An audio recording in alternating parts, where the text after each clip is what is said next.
ইহুদি কোনো খ্রিস্টান এসে আপনার কাছে বলে যে দেখেন আমাদের তাওরাত এইটা আছে, ইনজিল এইটা আছে, আপনি আবার ব্যতিক্রম দিচ্ছেন কেন শরঈ হুকুম? তাহলে ওয়ালা তাত্তাবি আহওয়াহুম, আপনি তাদের ওই হাওয়ার অনুসরণ করবেন না, তাদের মনোবৃত্তির, তাদের ইচ্ছার আপনি অনুসরণ করবেন না, কারণ আপনার কাছে হক এসে গেছে। লিকুল্লিন জাআলনা মিনকুম শিরাতাও ওয়া মিনহাজা, তবে প্রত্যেকের জন্য আমি একটি শরীয়ত এবং মেনহাজ নির্ধারণ করেছিলাম। মানে আকীদার ক্ষেত্রে কোনো পরিবর্তন নাই, তাওহীদের ব্যাপারে, রিসালাতের ক্ষেত্রে এইসব বিধিবিধান সব একই, কিন্তু কিছু বিধিবিধান তাওরাতের, ইনজিল, জাবুরের সাথে কোরআনের পার্থক্য আছে। সেইগুলা কোনগুলা? লিকুল্লিন জাআলনা মিনকুম শিরআতাও ওয়া মিনহাজা, শরীয়ত এবং মানহাজের বিষয়। শরীয়ত এবং মানহাজ, এই দুটা মনে রাখবেন। মানে আকীদার, তাওহীদের ক্ষেত্রে, রিসালাতের ক্ষেত্রে, আখিরাতের ক্ষেত্রে এইসব বিষয়বস্তু সব এক, কিন্তু কিছু পার্থক্য আছে তাওরাত, ইনজিল, জাবুর সহ অন্য আসমানি কিতাবের সাথে কোরআনের। সেগুলা হইল শিরআত ওয়া মিনহাজা, শরীয়তের বিধিবিধান, এবং মেনহাজ। শরীয়ত হলো সাবিলা, মেনহাজ হলো সুন্নাহ। প্রত্যেক নবীর আলাদা আলাদা সুন্নাহ ছিল।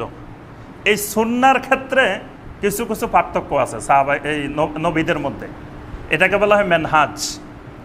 আর আরেকটা হলো শিরআতান, মানে শরীয়ত, যেটা ইসলামী জীবন ব্যবস্থার উপরে, দ্বীনের উপরে চলার যে তরিকা, যে পদ্ধতি, এটাকে বলা হয় শরিয়া।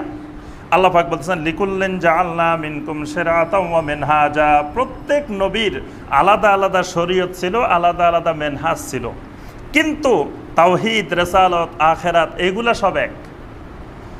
এখানে আল্লাহ সুবহানাহু ওয়া তাআলা বলে দিচ্ছেন যে কোরআন হলো নাসেখ, পূর্ববর্তী সমস্ত শরীয়তের, মানে সমস্ত শরীয়তে যাই থাকুক, কোরআন নাজিলের পরে আগের শরীয়ত সব মানসুখ, আগের মেনহাজও সব মানসুখ, আগের সুন্নত সব মানসুখ। এখন যদি কেউ বলে এটা আদম আলাইহিস সালামের সুন্নত, এটা মানসুখ, কারণ সুন্নত হইতে হবে এখন একজনের, কার? সুন্নত রাসূলুল্লাহ সাল্লাল্লাহু আলাইহি সাল্লাম। শুধু রাসূলুল্লাহ সাল্লাল্লাহু আলাইহি সাল্লামের সুন্নত কিয়ামত পর্যন্ত কার্যকর।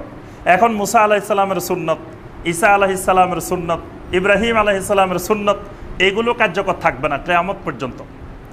কেউ কেউ দলিল দেয় আমাদের দেশে, আদম আলাইহিস সালামকে ফেরেশতারা সেজদা করছেন, এজন্য আমাদের দেশে অনেকে সেজদা নেওয়ার জন্য বিশাল বিশাল চেয়ার, বিভিন্ন জিনিস বানায় বসে থাকে, যে আমাকে লোকজন এসে সেজদা করবে। এবং জিজ্ঞাসা করলে যে সেজদা করা তো শিরক, আপনি সেজদা কই পেলেন? তখন উত্তর হলো যে আদম আলাইহিস সালামকেও তো ফেরেশতারা সেজদা করছে। কোরআনে দেখো, ওয়াইদ কুলনা লিল মালাইকাতি ইসজুদু লিআদামা, আল্লাহ পাক বলছেন যে আমি ফেরেশতাদেরকে নির্দেশ দিলাম আদমকে সেজদা করো। এখানে মূলত সেজদা অর্থ এই সলাতের এই সেজদা না। আচ্ছা, ওইটা ধরে নিলাম যে সলাতের এই সেজদাও যদি হয়, কিন্তু এটা কাকে করছে? তা আদম আলাইহিস সালামের শরীয়ত তো এখন মানসুখ। আদম আলাইহিস সালামকে যদি সেজদা করেও, তো বর্তমান শরীয়তে এটা হারাম, বর্তমান শরীয়তে এটা শিরক, কারণ আদম আলাইহিস সালামের শরীয়ত মানসুখ হয়ে গেছে। মুহাম্মদুর রাসূলুল্লাহ সাল্লাল্লাহু আলাইহি ওয়াসাল্লামকে সাহাবায়ে কেরাম সেজদা করতে চাইছেন, এসে বলছেন ইয়া রাসূলুল্লাহ সাল্লাল্লাহু আলাইহি ওয়াসাল্লাম, আমরা আপনাকে একটু সেজদা করতে চাই। নবী সাল্লাল্লাহু আলাইহি ওয়াসাল্লাম বলছেন খবরদার, উবুদু রাব্বাকুম ওয়া আকরিমু আখাকুম, ইবাদত করবা তোমাদের রবের আর সম্মান করবা তোমাদের ভাইয়ের। মানে আমাকে তোমরা সম্মান করবা, কিন্তু সেজদা সম্মানের জিনিস না, সেজদা ইবাদতের জিনিস। ইবাদত করবা ওয়া আবুদু রাব্বাকুম, তোমাদের রব আল্লাহ সুবহানাহু ওয়া তাআলা, আর সম্মান করবা আমাকে। সুতরাং আমাকে সেজদা করা যাবে না। তাহলে মুহাম্মদুর রাসূলুল্লাহ সাল্লাল্লাহু আলাইহি ওয়াসাল্লামের শরীয়তে সেজদা নাই। সুতরাং এই শরীয়তে কেউ যদি সেজদা করে, এটা শিরক, কারণ মুহাম্মদুর রাসূলুল্লাহ সাল্লাল্লাহু আলাইহি ওয়াসাল্লামের শরীয়ত আসার পরে পূর্ববর্তী সমস্ত শরীয়ত মানসুখ।